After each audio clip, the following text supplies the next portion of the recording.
नमस्कार। मीन राशि के लिए बहुत महत्वपूर्ण चर्चा पूर्व भाद्रपद, उत्तरा भाद्रपद और रेवती नक्षत्र के लिए होने वाली है। आज ये वीडियो बड़ा यूनिक होगा और आपके लिए जीवन भर याद रखने वाले कुछ महत्वपूर्ण विषय भी बताए जाएंगे। नंबर 1, आपको ये समझना होगा, यहाँ लिखा है सत्ता परिवर्तन के योग। किस प्रकार की सत्ता का परिवर्तन हो सकता है, किस प्रकार का षड्यंत्र हो सकता है, और शुक्र जो है कर्क राशि में आकर के आपके पंचम भाव में लक्ष्मी नारायण योग बना रहे हैं। बहुत क्लियर है। और लक्ष्मी नारायण योग का पंचम भाव में होना एक्स्ट्रा ऑर्डिनरी माना जाता है। अब जिनकी कुंडली में शुक्र पहले से ही ज्यादा मजबूत रहा होगा, वो इतना अच्छा फल देता है। ज्ञान, बुद्धि, विवेक, संतान, दूरदर्शिता तथा ज्ञान का भंडार कहा जाने वाला जो स्थान है, ये मीन राशि को सारे सुख प्रदान करता है। और पिछली हिडन जो नॉलेज है, छिपी हुई प्रतिभा, वो अचानक बाहर निकल करके आ जाती है। मीन राशि का ये जो विष योग बना हुआ है, यह हर 27 दिन बाद 3 जून 2027 तक बनता ही रहेगा। विष योग विषैला हो जाता, मन जो है अंदर से अच्छा हो ही नहीं सकता।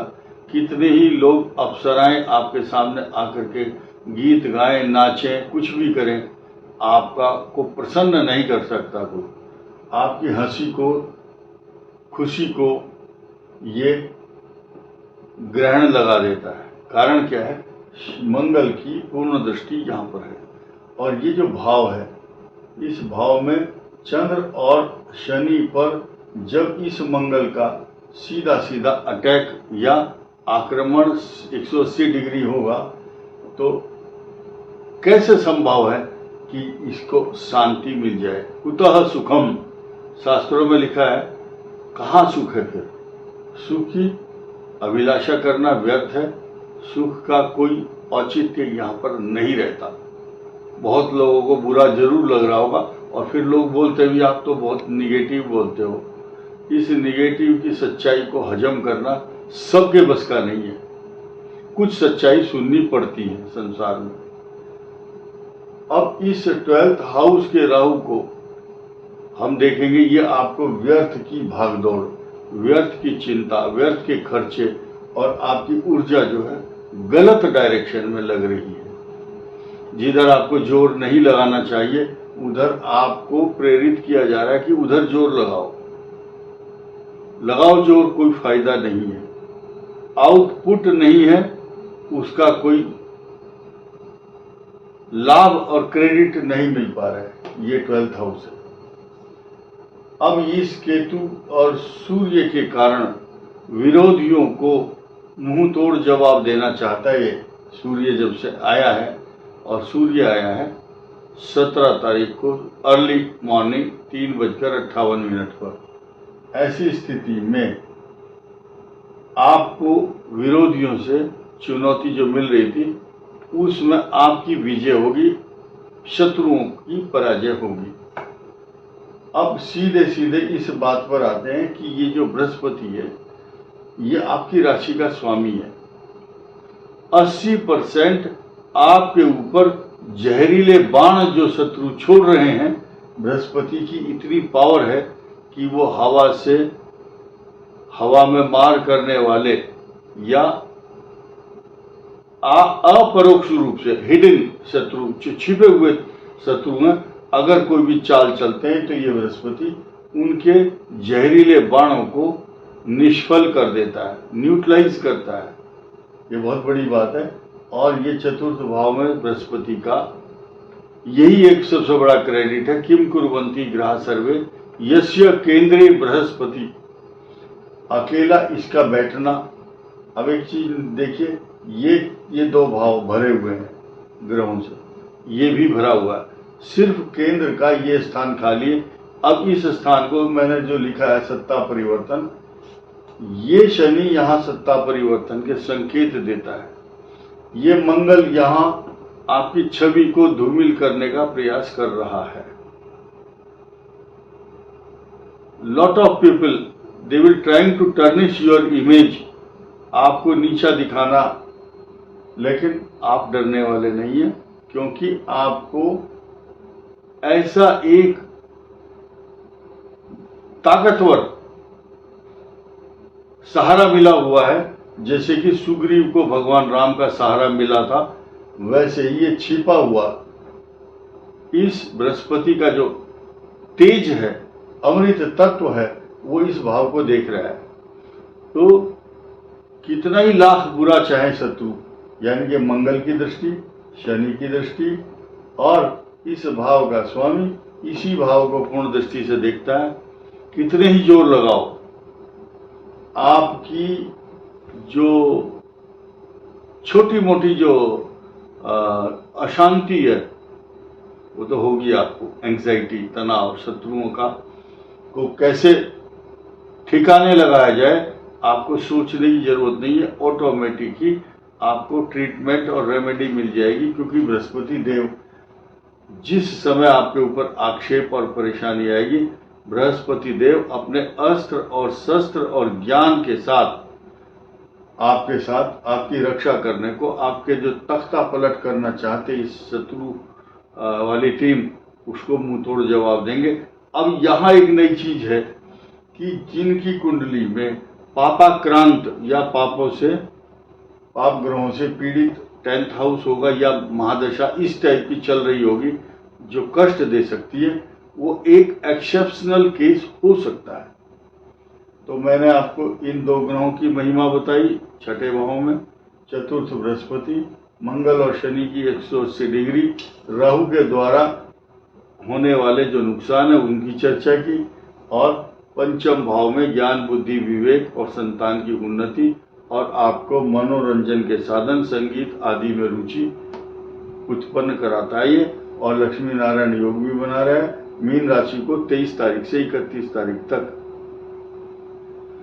ये विशेष प्रेडिक्शन है, और आपको ध्यान देना होगा 28 और 29 ये 2 तारीख हैं, ये इसी बीच में पड़ रही है, 28, 29।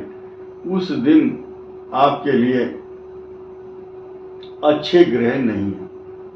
आपको संभल करके चलना है, अपने को संभालना और संवारना होगा। उच्छृंखलता तथा जल्दबाजी में उठाया हुआ कदम बहुत नुकसानदायक होगा, क्योंकि मैं नहीं चाहता कि ये जो सत्ता परिवर्तन की भविष्यवाणी है किसी की भी वो सच हो जाए, ऐसा हम नहीं चाहते। हम चाहते हैं, भगवान से प्रार्थना कि सब सुखी हों, सर्वे भवन्तु सुखिनः, सर्वे सन्तु निरामया। जब चाहते तो हम यही हैं कि आपका भला हो, लेकिन इन ग्रहों के होने वाले कॉम्प्लिकेशंस का वर्णन करना हमारा काम है। इसलिए जब मनुष्य को पता चल जाता कि तेरे घर में चोर आएगा, तो वो उसकी रेमेडी ढूंढने लगता है। इसके अलावा हर आदमी जब घर से चलता है तो देखता बारिश तो नहीं आ रही है, तो छाता लेके चलता है। रास्ते में बहुत सारे कांटे, कील लोहे की बिछी हुई है, वो चुभ जाएंगी आप में। टायर में भी चुभती है, पंचर हो जाता है। मीन राशि के गाड़ियों में आजकल पंचर की समस्या, टायर की समस्या गाड़ियों में, साइकिल का, मोटरसाइकिल या कार चल रहा है। और इसके अलावा आजकल जो भी आपका वाहन है, वाहन बड़े बड़े लोगों के वाहन होते हैं, जहाज, तो जहाज लेट हो जाएगा। तकनीकी खराबी छोटी मोटी होगी, लेट हो जाएंगे। तो ये सारे मीन राशि के लिए कॉम्प्लिकेशंस हैं। उत्तरा भाद्रपद, पूर्वा भाद्रपद और रेवती, ये कहते हैं कि ये इनको जो गवर्न करता है वो बृहस्पति करता है, क्योंकि ये तीनों नक्षत्र यहाँ छिपे हुए बैठे हैं, और उनकी से मिल करके ये 1 और 2 12 राशि बनी है। 1 का मतलब पूर्व भाद्रपद और 2 का मतलब है रेवती और उत्तरा भाद्रपद। अब एक चीज देखिए, ये 12 नंबर की राशि है, काल पुरुष की दृष्टि से ये 12वीं राशि हुई। एक इसी से जुड़ता हुआ विषय क्या है? सबसे लास्ट वाला नक्षत्र रेवती, जिसका स्वामी बुध है, वो लास्ट है। और वो बुध ज्ञान का भी प्रतीक है, बुध मोक्ष का प्रतीक भी है। शास्त्रों में तो यहां तक लिखा हुआ है कि रेवती नक्षत्र वालों का लास्ट जन्म होता है, उसके बाद 83,99,999 योनियां पार करने की आवश्यकता नहीं पड़ती।